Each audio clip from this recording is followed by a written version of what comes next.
বাংলাদেশের গণমাধ্যমের আলো ঝলমলে এক নাম মাই টিভি, কিন্তু এই টিভি চ্যানেলের আড়ালে লুকিয়ে আছে দুর্নীতি, প্রতারণা আর অন্ধকার সাম্রাজ্য।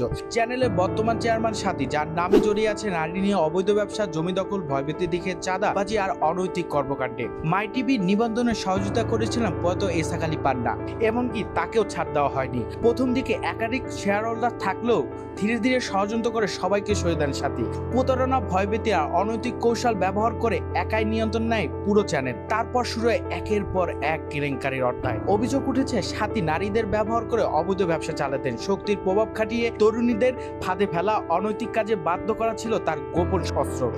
এই সত্য অনেকেই জানা থাকলেও ভয়ে মুখ খোলেননি কেউ। চ্যানেল দখলের পর বিনিয়োগ করতে আসেন এক স্পেন প্রবাসী। প্রথমে তাকে স্বাগত জানালে হলেও টাকা নেওয়ার পর চিত্র পাল্টে যায়। তাকে আটকে রাখা হয়, অনৈতিক ছবি তোলা হয় আর শারীরিক ও মানসিক নির্যাতন করা হয়।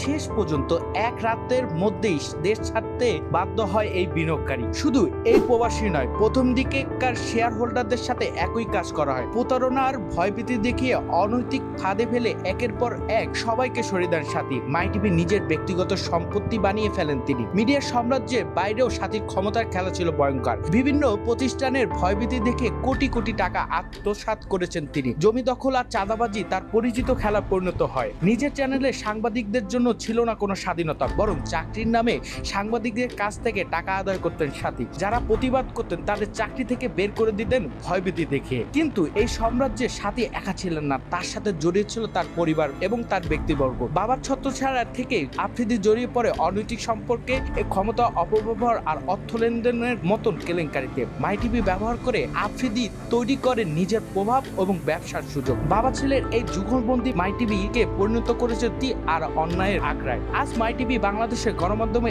এক অন্ধকার প্রতীকে পরিণত হয়েছে।